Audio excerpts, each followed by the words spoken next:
It's an honor, Manager. Ready to sortie. I was craving a workout. Sure, no problem. I'll tag along. I think I'm gonna throw up. Everything's wobbling. It would appear that psychogenic pressure is rising. But you should be fine. I think I once had an unsettling nightmare. Maybe I'm still in one, even now. In this dream, there are only two colors in the room where I stand. The blue covering every wall, and a dangling dot of red. I know how to get out of here, too. All I had to do was stretch out my arm and cut the hanging apple. The people in blue coats seemed to think I failed to understand that. They would come in several times a day and explain it to me over and over. Unfortunately for them, that wasn't the part I struggled to understand. When I finally gave up thinking about it, and the sliced apple fell to the floor, the door opened. I don't remember what drove me to do it. Maybe it was the mental exhaustion, or maybe I just decided to give up. Either way, what I do remember is my desire to break free from the nightmare. You finally did it. I knew you could. The surgery was successful after all. You just have to keep it up. Keep chopping up the apples in front of you. Simple, isn't it? Oh, right. Happy 15th birthday. Okay. My escape came in the form of resignation and submission. One day, as I awoke from my unsettling dreams, I had found myself transformed into some hideous pest. I cut apples in half. Some were hard, some crumbly, some were soft, some sappy. The sugary smell made me sick sometimes. At some point, I realized something. I thought I'd woken up from the dream, but I was still right in the middle of that nightmare.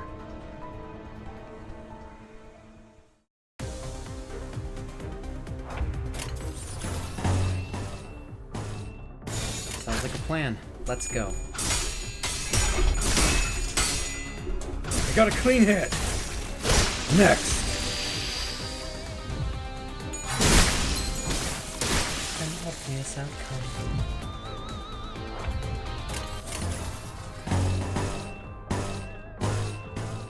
Already there. Next.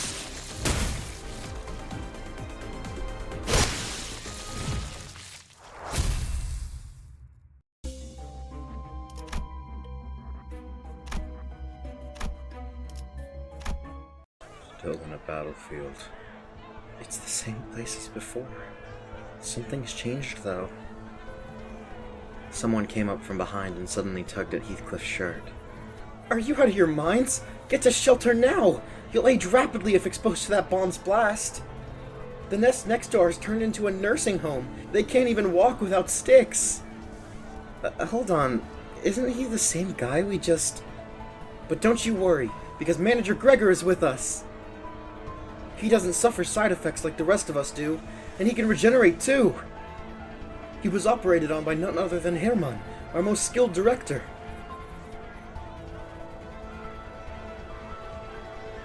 A hero like you shouldn't be on the rear guard. I'll give you a ride. What the hell? Get away from me! 4 pairs of wings emerged from his back, clicking and twitching. Why are you running? You should be taking the lead on the front lines with our G-Corps banner held high. I never wanted any of this. Not the procedure nor the war. Take the lead. Toma's mouth tears open and a pair of long antennae begin to break through his skin. Yikes, we gotta fight them again. My stomach is gonna turn. What is that display of weakness? Do you wish to be punished for insubordination? I think we should run here. An excellent plan, Executive Manager. Knowing when to strike and when to withdraw is an excellent quality of commander. the hell is her deal? Retreat is not an option. I don't get it. I heard every employee under the corporation had modifications, but it couldn't have been this foul. What we see here may differ from actual accounts. This path was not paved by Gregor's memories, but his heart. This is how he felt in his heart about his own allies. Did all the employees in your wing receive the augmentation procedure? Most did. Was it done with their consent? That's so... Did the people in Alcor consent to offering themselves up to abnormalities? I heard that was written in the contract. We were never properly informed, though. They said such red tape should be skipped for efficient management. That we should face the fear. Meaning, everyone who joined the corporation agreed to it, knowingly or not. Can guess how it went for us, then. You hear a faint voice. Please help. Do you follow the sound, or... Check out the source of the voice. A soldier was crushed under rubble, gasping in agony. Please just kill me. It hurts too much. You can't ignore this person. Who will be ordered to bring this soldier to peace?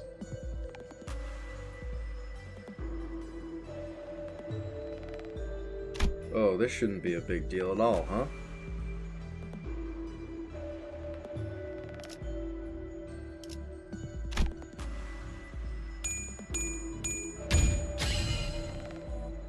Thank you.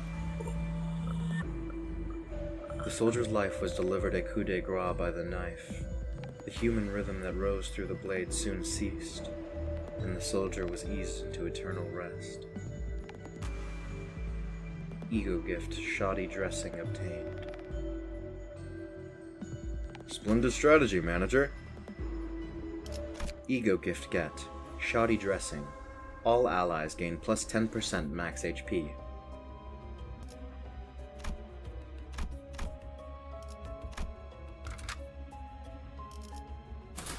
What's the delay, Yuri? Give me a second, please. The gas mask fell off my bag.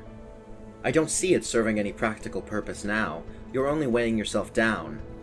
I mean, it's Aya's memento. You indulge in the most pointless activity in the world, and you aren't even from N-Corp. Tie it the other way. Sorry? The knot. It'll come loose again if you tie it that way. There's a sailor's knot I learned on the boat. I'll teach you how to do it back on the bus. Oh, thank you. What's this? Since when were you two so chummy? Yuri, you know what? Why don't you join our company while you're at it? Me? That's... I know. We need to get the okay from Virgilius or his superiors and all that. But a little suggestion shouldn't hurt. I wonder. Plus, pink hair makes a perfect mascot to represent us. Come on, won't you give it some thought? Please? A mascot? Yuri smiled for the first time, albeit faintly.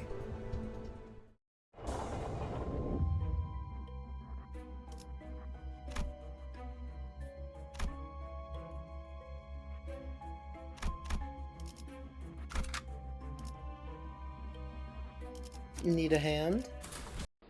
The war was over. Yet my doppelganger still held that silly pose, that confident expression. It's not the kind of face I'd make. Though, gotta give it to him for making the hair on my arm look as grotesque as it really is. Who drew this? I've grown fond of humor. Long years of drifting in the nightmare must have made me yearn for any hint of liveliness. G-Corp scum should be sent to the gallows. The whole lot of them. Someone murmurs, spitting on the floor. I didn't have to look at them to know who or what they were talking about. Knowing that, I felt nauseous. Sir, are you alright? Hey, something wrong? You look pale. I was just on the subway? The hell are you blathering about? Greg, we're still on the battlefield. Gregor rummaged around in his pockets for a cigarette out of habit, then froze in place. It must have dawned on him as it did on me. The rest of the sinners seemed to have understood what was happening. Toma is going to grab us and give a warning any second now. Are you?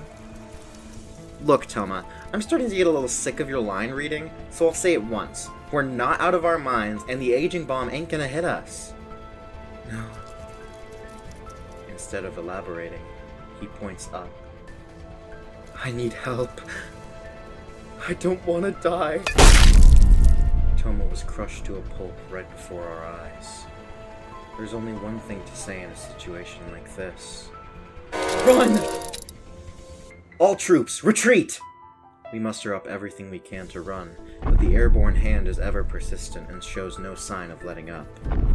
We're all gonna get turned into pancakes! Got any bright ideas, smartass? I'm listening. There are too many variables to consider in the fathoms of the ego. I can't be hasty with my judgment. There's no cause for hesitation. A true hero succumbs not to tribulation. I don't think I want to recover a flattened body. Oh, sorry, Dante. Didn't mean it that way. I was tempted to snap back at her, but keeping my mouth shut so the group could focus on making a run for it seemed like the sensible thing to do.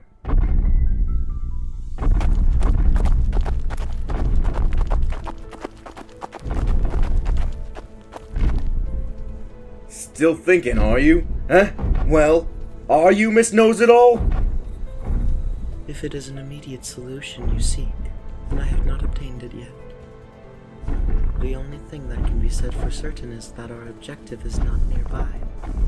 Dante would have responded strongly otherwise. Me? Are you joking? That's all you've got? Heathcliff furrowed his brows, ready to snap at the unhelpful savant.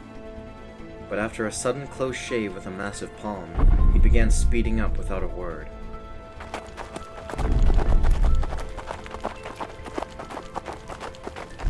Gregor? Whoa, hey. What? What the hold up? I think I see now. This world is a product of my mind. Gregor took a breather, then looked up at the sky. We shouldn't run away from that hand. Did you finally get the crackers or what? Gregor, are you sure? My life has never been mine to live. It only makes sense that resisting is meaningless in this reflection of my mind. In that case, letting the inevitable happen might be the answer. Are you all serious? It's not like there's any other way. We're all exhausted. Besides, look at the patterns on its nails. You don't see that kind of polish just anywhere.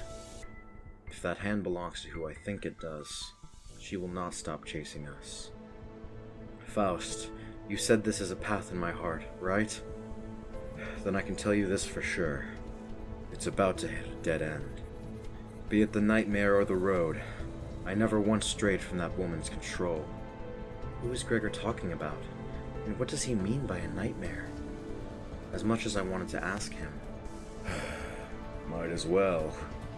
Soon enough, the giant hand cast its shadow over us, descending.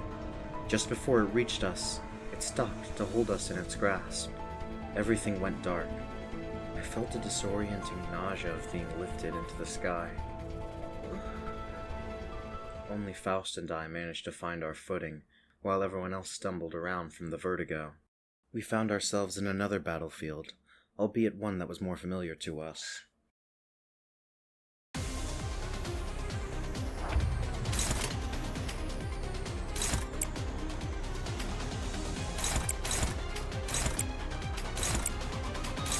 Roger that. Next.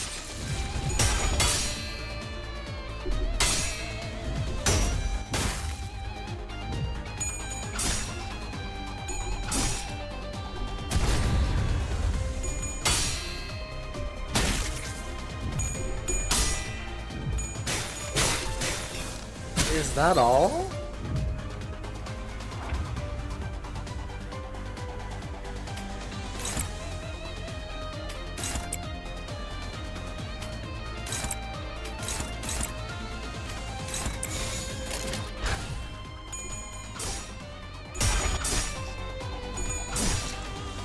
I spotted a vulnerability.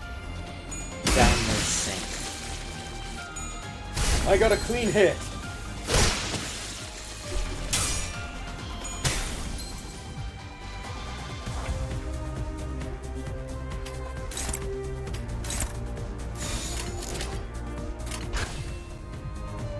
Where do I go next? Score? You owe me a treat, Dante.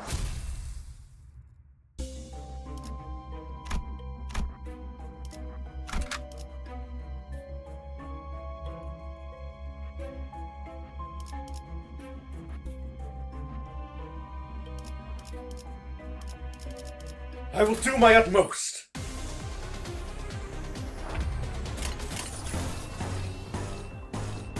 Sounds like a plan. Let's go. Piss easy. Is that I got all? a clean hit.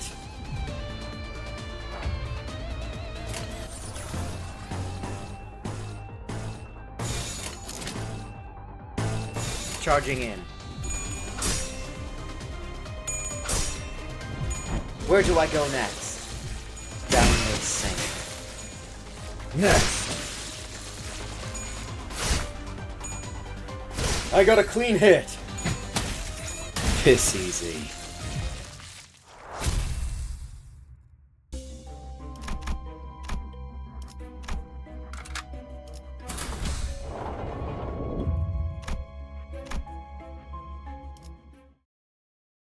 Dante, something about this containment unit seems different from the others, does it not?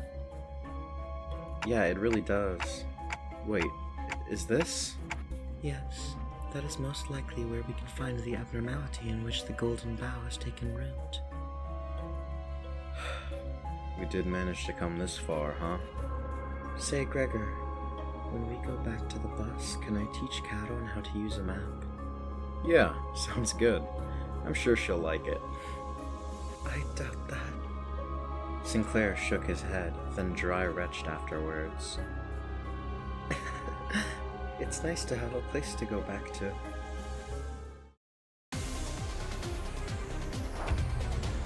Maybe the golden bough lies inside the apple. Roger that!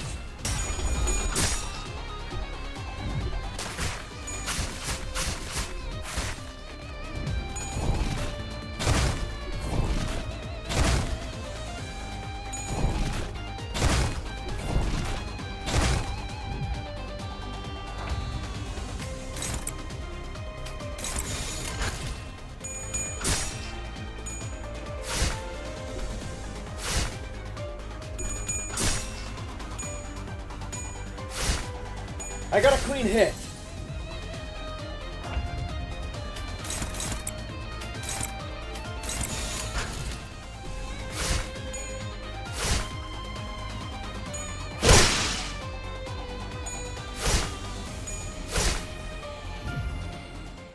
The apple's body broke, and the raging fruit still grew. Could the golden bough really be in there? I'll go check it out. Yuri said to the others. The sinner with a bug's arm seems nervous about this. Does he want to go with her, perhaps? You can't just send Yuri out there alone. What sinner will be able to keep her safe?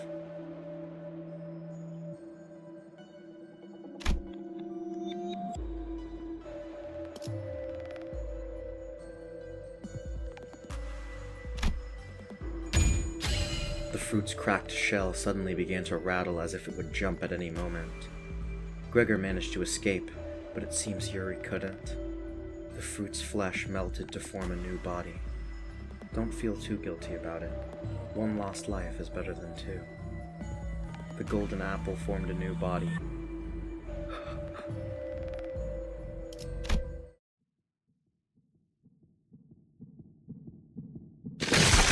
The abnormality devoured Yuri in one bite. She was gone without a trace. I can save the other sinners, but there's nothing I can do about Yuri. Without a word, Gregor hacked and slashed away at the abnormality, as if he expected to find Yuri unscathed by slicing the apple open.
The mass of maggots fall apart in a hail of silent screams.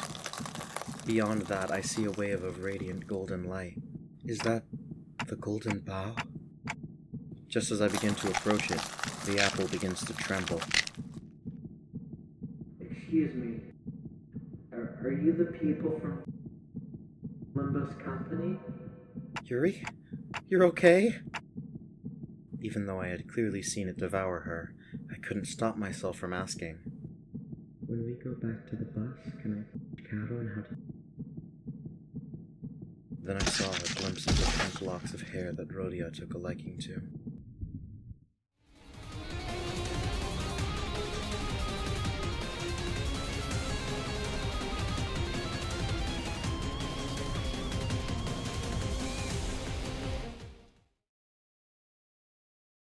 Yuri's head stood motionless, facing Gregor. Her face was upright.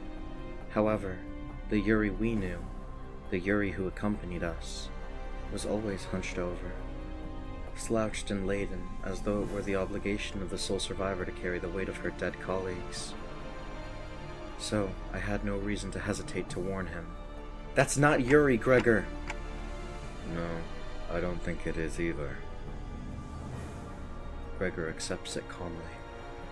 He then outstretches his arm, sending it flying towards Yuri. Yet, it soon pauses midair. I didn't want to die. Cut her down, Gregor!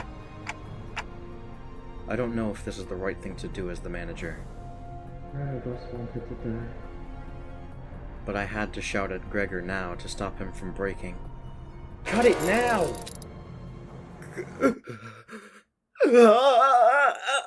I don't want to die! This is... The verminous arm stopped inches away from piercing the civilian's throat. I pulled against it with all my might, but it wouldn't budge. But please don't kill me. Just take my money, whatever you want. Let the woman go, otherwise I will stop you by force. My arm. Cut off the arm, now! This is your final warning. Release her now, or cut it off! As the dismembered arm falls to the ground, she slides down the wall, gasping. However, peace doesn't last long.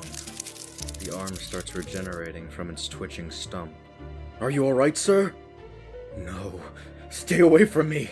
Don't come any closer. The regrown arm rushes forward as if it remembered the pain it suffered mere moments ago. You have my utmost respect, Manager Gregor, sir. Don't do that. I never even wanted to be a part of this war. I supposed to do? Is it so wrong that I survived? Please live. Just live on.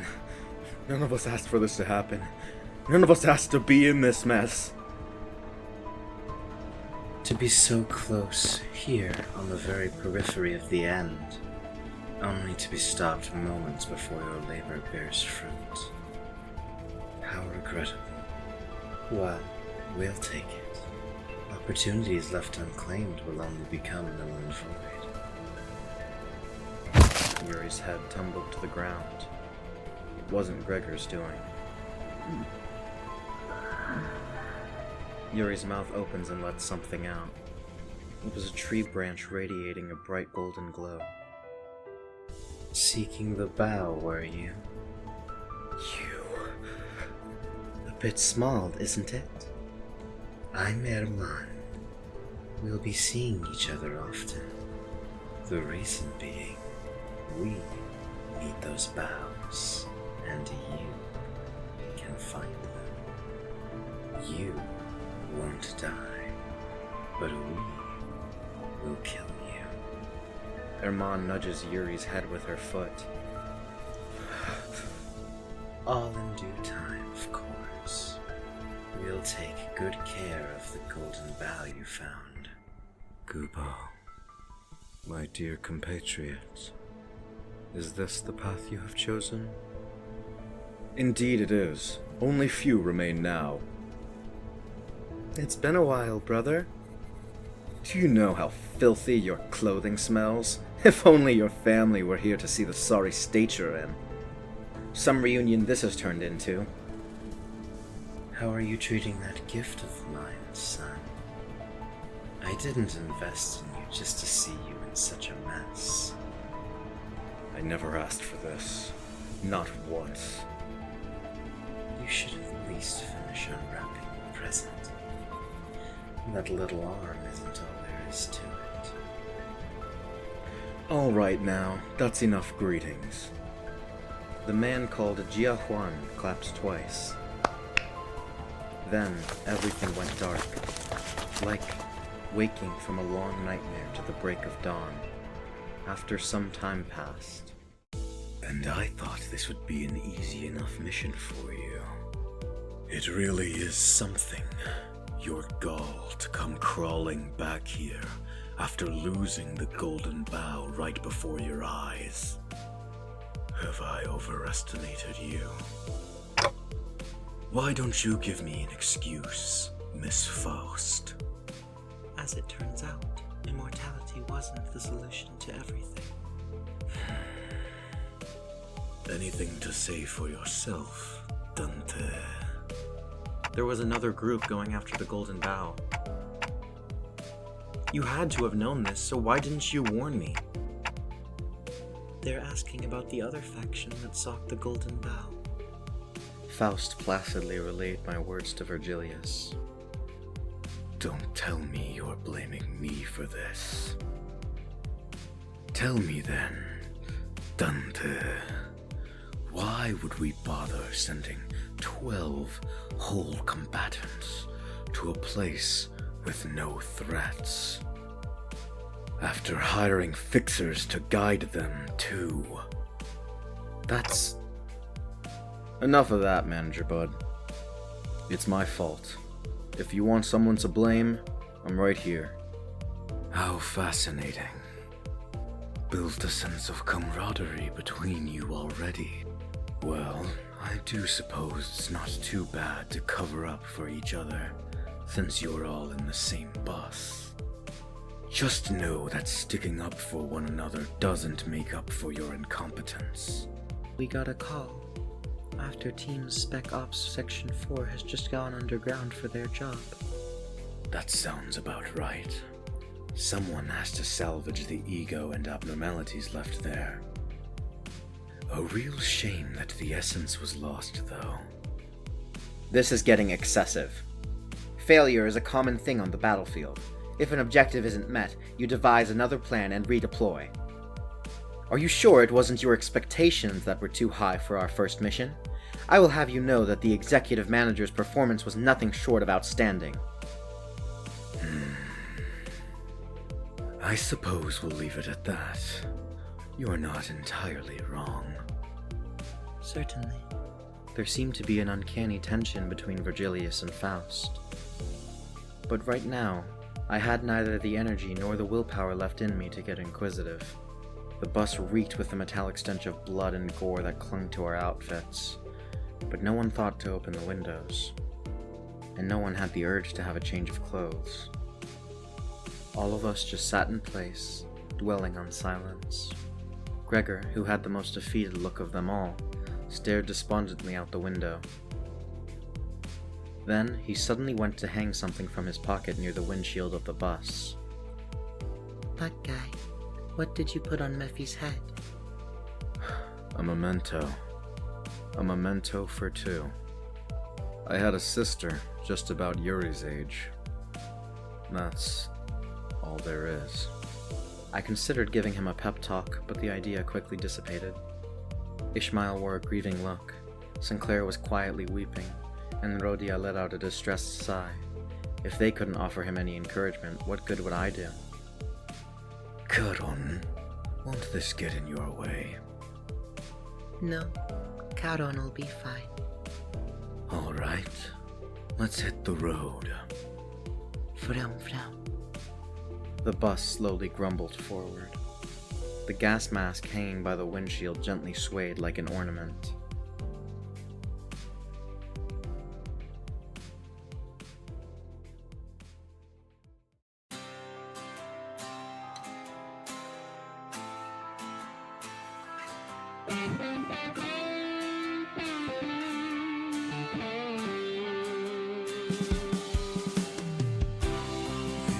Days of chasing down shadows,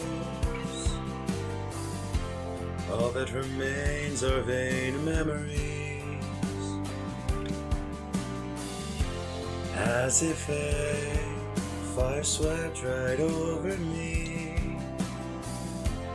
All that's in my hands is ash dust. I have run all without rest, those times gone by got me choked up. Will I end up missing them too? A long, long ways from now, when I look back on those memories, I sure hope I can smile.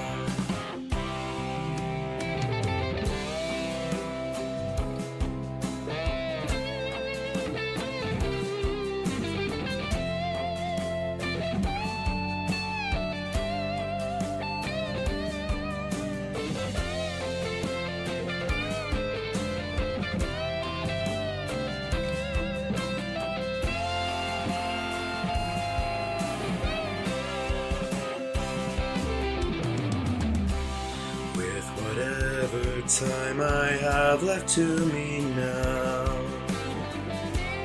I need to take my steps forward,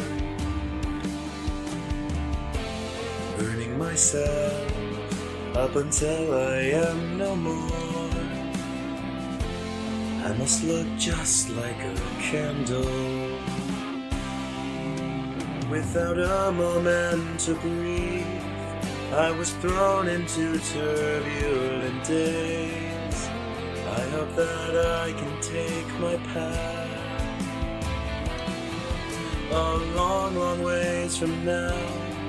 When I look back on those memories, I sure hope I can smile. Let me fly far, far away, so I can reach the stars like a bird upon the sky. This night will visit me again. I'm sure it's alright, since I can